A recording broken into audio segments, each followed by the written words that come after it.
sekelas perusahaan Antam itu juga pernah survei di situ. Tapi karena mungkin kecil nilai ekonomisnya, sehingga tidak jadi ditambah. Bisa gunung api purba, bisa gunung api yang mungkin sedang berlangsung untuk proses aktivitas vulkanisme. Bumi itu dia di atas, paling atas itu adalah namanya lapisan litosfer atau kerak bumi. Lempeng benua dan lempeng samudra ini kalau dia bertemu, nah itu menjadi titik-titik rawan untuk memicu gempa. Geotalks. Halo GeoFriends, kita ketemu lagi di podcast Geotalks episode kesekian barengan aku Firman Putra. Tepuk tangannya mana dong? Apa kabar nih GeoFriends? Semoga semuanya baik-baik aja ya. Di cuaca yang tidak menentu, kadang panas banget, kadang hujan deras banget tiba-tiba. Semoga semuanya tetap baik-baik aja gitu. Karena hari ini kita punya obrolan menarik. Kita akan ngobrolin sesuatu yang baru buat teman-teman GeoFriends yang masih awam sih ya. Tapi kalau mungkin udah pada tahu juga boleh. Nanti in charge aja di sini, kasih pertanyaan juga boleh, komen di kolom komentar juga boleh banget. Karena kita punya obrolan menarik tentang bumi yang bergerak di bawah kakimu. Apa ada emang bumi yang bergerak di bawah kakimu? Kita ngobrolin tentang geologi hari ini bareng narasumber kita. Beliau adalah Bapak Al-Husain Flowers Rizky, dosen ITNY, peneliti struktur geologi Kulon Progo. Tepuk tangannya mana dong? Apa kabar Pak? Alhamdulillah baik. Sehat ya? Sehat alhamdulillah. Alhamdulillah sehat. Semangatnya kayak batu-batuan ya Pak ya. Kaku ya berarti. Enggak dong ya. Oke, tapi Bapak namanya juga bagus banget, Al-Husain Flowers. Iya, ada bunga-bunganya. Iya, ada sedikit bunga deposit bank. Oh, kalau bunga itu saya suka Pak, ya kan. Kok nggak ada bebatuannya Pak gitu, stones gitu misal atau apa? Mungkin gitu. emang dulu nggak pengen jadi geologis. Terus flowersnya itu dari baju kayaknya Pak, flowers. Itu iya. keluar nanti tinggal tiba-tiba bunganya netas di sini, netas lagi tumbuh. Ya, Pak Husain sehat hari ini ya Pak? Iya, alhamdulillah. Masih aktif sebagai dosen di ITNY? Masih. Dosen apa Pak? Dosen stratigrafi, ya kadang di struktur geologi, macam-macam sih Mas. Macam-macam ya? Iya, serba bisa lah. Wis, Palu Gada. Palu Gada. Iya, semuanya ada ya Pak ya? Bener. Dosen cinta bisa Pak? Dosen cinta. Nggak ada ya Pak. Pak, kita mau ngobrolin tentang apa yang sudah kemarin sempat Bapak teliti. Iya. Kalau nggak salah Bapak sempat meneliti struktur geologi di Kulon Progo, betul ya Pak ya? Benar. Kita tahu bahwa kadang tuh kita nih ya GeoFriends tahu kan, pernah nggak membayangkan bahwa di bawah kita ini ada kehidupan apa? Kalau Firman sih kadang bayangin sampai nggak nemu jawabannya, jadi pengen nemu jawabannya di Geotalks kali ini. Di bawah kita tuh ada apa sih Pak? Ada tanah. Iya. Di bawah tanah lagi ada? Ada beberapa lapisan yang bentuk bumi. Jadi bentuk ada beberapa. Iya, bumi itu ada beberapa lapisan dari inti bumi, mantel bumi, sampai litosfer atau kulit bumi.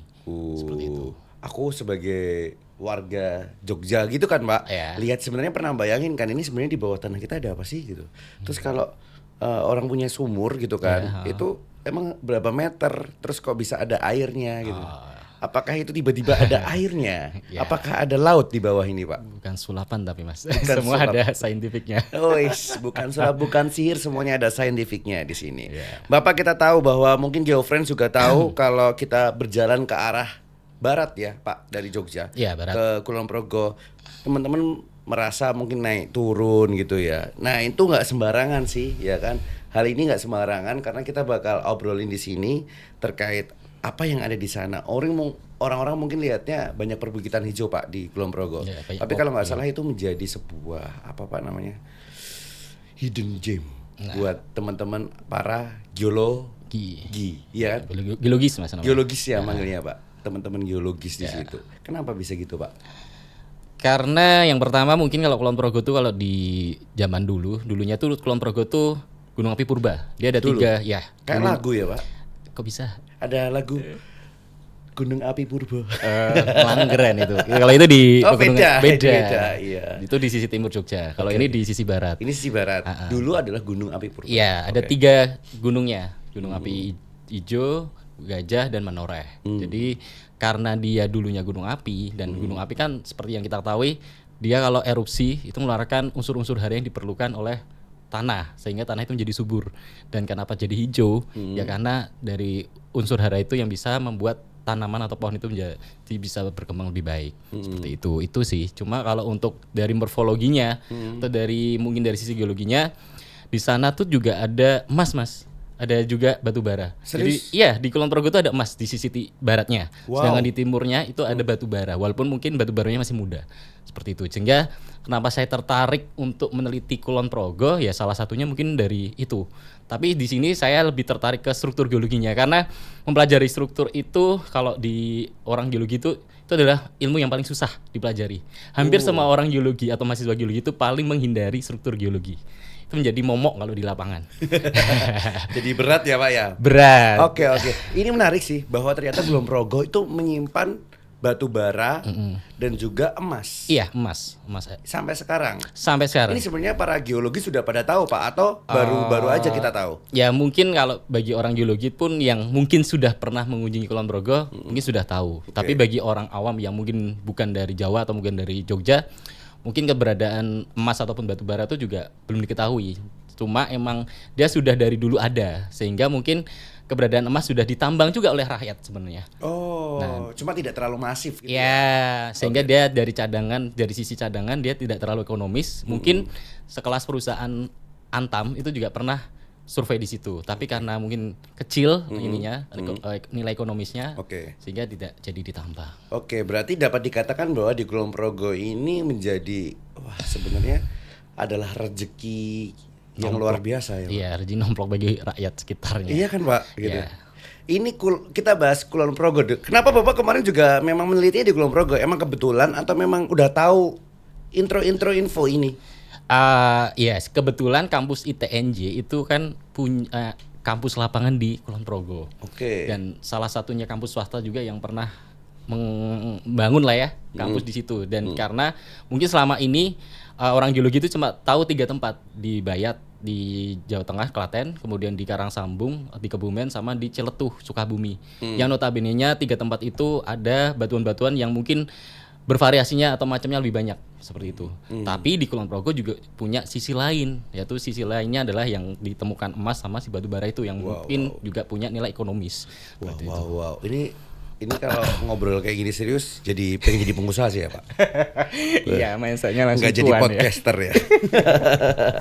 Oke Pak, kita tahu nih para teman-teman ini ya yang mungkin dari kemarin juga meneliti, juga tahu bahwa ternyata di Kulon Progo ini menyimpan sejuta rezeki nomplok buat kita kalau kita bisa mengelolanya dengan baik, sebenarnya bisa menaikkan bagaimana standar kesejahteraan kita di sini ya Pak ya. Iya, benar sekali. Kalau bisa. Iya. Kira-kira bisa nggak Pak? Ya kalau dari sudut pandang orang geologis ya mungkin kurang sih, karena di sini cadangan itu kan harus banyak, melimpah, dan harus punya umur tambang. Ini masih sedikit lah ya Pak. Ya ini mungkin cuma sedikit, dan mungkin kalau ditambang oleh rakyat, bagi rakyat mungkin udah cukup besar gitu. Bagi rakyat ya. Tapi kalau bagi sebuah perusahaan mungkin kayak kecil, kurang. Tapi tadi Bapak sempat sebut batu bara muda. Emang batu bara ada batu bara tua? Setengah tua, setengah muda. Oke, jadi batu bara itu kan dulunya awal pembentukannya tuh dari sisa-sisa dari tumbuhan yang mungkin berkayu atau mungkin sisa-sisa semak berduri yang di rawa. Nah itu kalau dia kena timbunan, kemudian kena proses panas, proses mungkin ada tekanan, itu lama-lama dia akan menjadi gambut. Atau tanah-tanah berawa yang mungkin kalau pernah ke Kalimantan itu dia sedikit berair tapi dia becek itulah ya. Nah itu ladang gambut. Itu awalnya gambut. Nah gambut nanti akan berkembang jadi batu bara muda atau yang disebut sebagai lignit. Oh berarti habis jadi gambut jadi lignit. Nah jadi lignit. kalau dia kena tekanan lagi atau kena pressure dari timbunan yang di atas, dia bisa juga jadi yang namanya bitumen atau subbitumen. Kemudian yang paling keras dari batu bara itu nanti yang paling tua lah ya, bukan itu nanti antrasit namanya. Oke, jadi masih muda ya di sana ya? Iya, masih muda. Masih kayak Firman berjiwa muda. Iya. Bersama Pak Husin juga yang berjiwa muda selalu. Iya kan Pak? Iya benar. Oke Pak, lalu dengan penelitian Bapak yang ada di sana, bagaimana keadaan struktur batuan yang ada di sana, tanah yang ada di sana, apakah kalau dilihat atau enggak nih Pak dari kacamata Pak Husain? Oke ya, jadi mungkin kalau dari kenapa saya memilih Sungai Niten, karena emang mungkin di situ ada beberapa urutan batuan. Mungkin di sana tuh ada yang pertama urutan batuan yang dari rawa-rawa itu yang menjadi cikal bakal si batu bara. Kemudian dia ketimbun ya di atasnya jadi batuan yang dari gunung api atau vulkanik. Sehingga di situ ada hubungan antara yang rawa sama vulkanik, dan itu hubungannya sebenarnya kalau di geologi namanya hubungan yang mungkin tidak selaras karena beda dari lingkungan pengendapan untuk pembentukannya. Kemudian di atasnya lagi ada yang namanya batu gamping. Gamping? Bukan gamping sini kan, Pak? Bukan, tapi beda. cikal bakal gamping itu juga ada batu gampingnya dulunya. Ada gunung gamping kan. Nah, jadi sebenarnya itu juga diambil dari term dari si batuan gamping itu kalau tapi ini adalah batu gampingnya sesungguhnya. Batu gamping yang sesungguhnya sehingga di Kulon Progo itu ya. Sehingga di situ ada beberapa kontak batuan yang sifatnya berbeda. Nah, di situ di sungai itu ada 2 kontak itu. Yang pertama si vulkaniknya, yang kedua si batu gampingnya. Yang biasanya itu tuh kontaknya nggak selaras kalau orang bilang. Jadi ya bukan sama lingkungan pengendapannya atau mungkin beda umur, tapi di situ ada kontak yang selaras. Itu yang menjadi ketertarikan. Nah, mungkin ada hal lain juga yang namanya struktur. Nah, struktur geologi itu mungkin dari jejak endogen bumi ya. Jadi kalau misalnya ada gempa bumi, nah gempa bumi itu nanti akan meninggalkan jejak berupa struktur-struktur yang mungkin struktur itu ada berupa retakan. Kalau gempa bumi ya, Pak?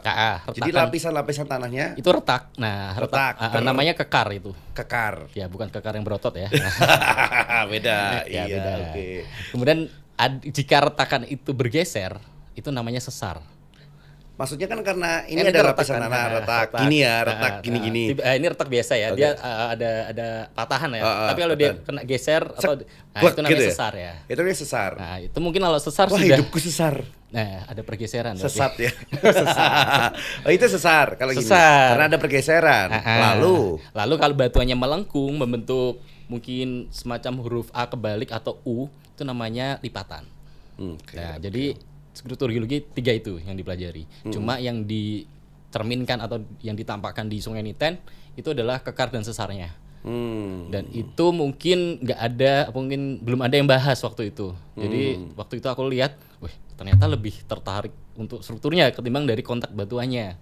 Tapi saya mencoba menghubungkan 2 hal itu. Seperti itu. Lalu kalau tadi kekar ya Pak, terus sesar gitu. Itu sebenarnya dampaknya apa sih Pak untuk kita, untuk keseharian, untuk berkehidupan atau mungkin teman-teman yang tinggal di sana?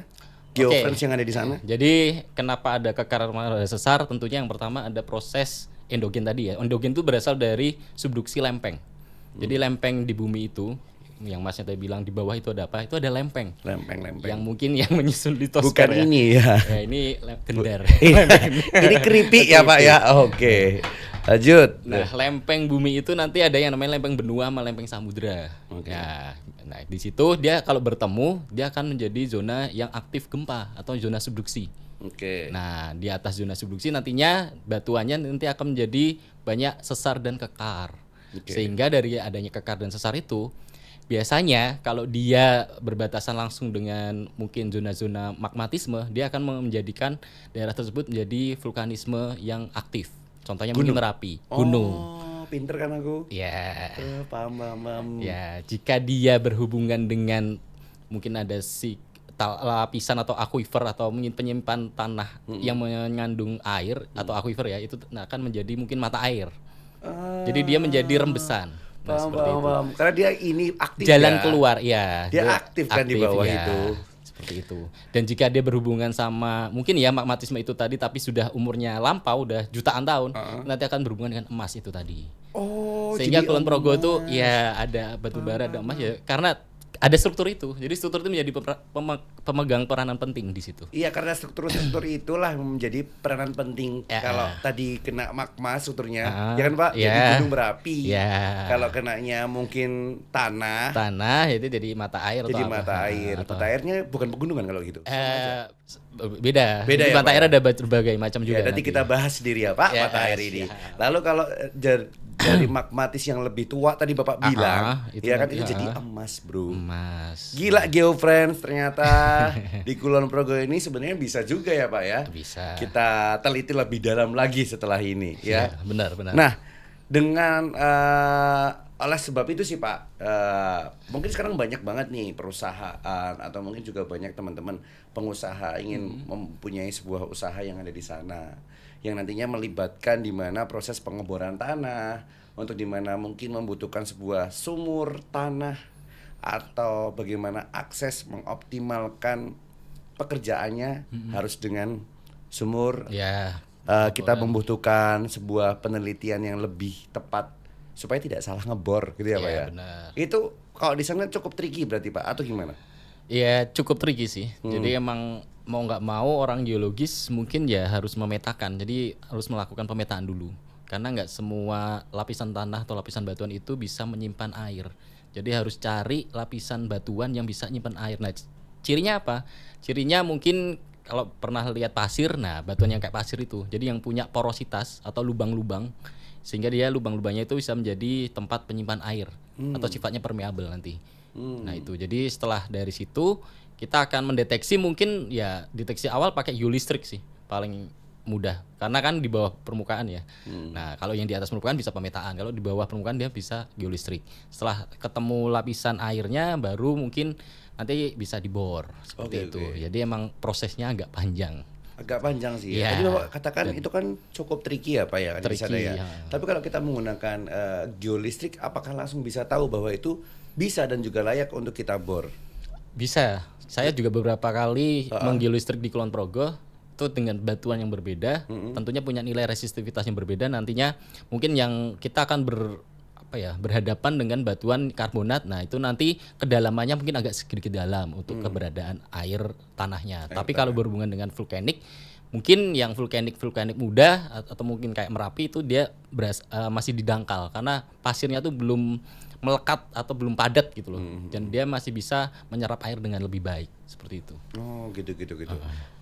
Kalau idealnya ya Pak, atau rata-rata sih biasanya kalau orang kita menggunakan geolistrik tadi ya, kedalamannya di berapa sih Pak kita bisa menemukan sumber air tanah itu ada gitu?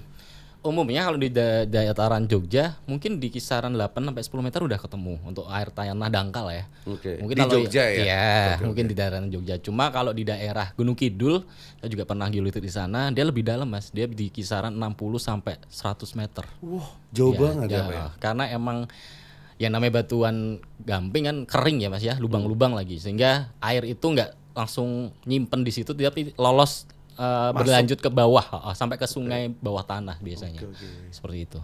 Baik.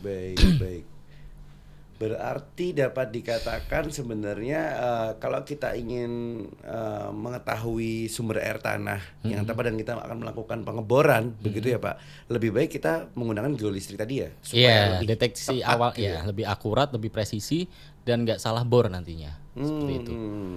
Itu teknisnya seperti apa sih Pak geolistrik? Menggunakan magnet, listrik dari atas, atau menggunakan pakai alat Mas? ikatan batin dengan pakai alat. tanah? Kita punya alat sendiri kalau geolistrik ya, namanya resistivity meter. Jadi kita pakai kabel ya. Jadi kabel sama elektroda. Elektroda itu besi kayak plat besi 20-30 sentian. Nah, nanti elektroda itu ditanam di tanah, kemudian dihubungkan sama kabel. Nah, kabelnya itu dihubungkan sama si resistivity nanti.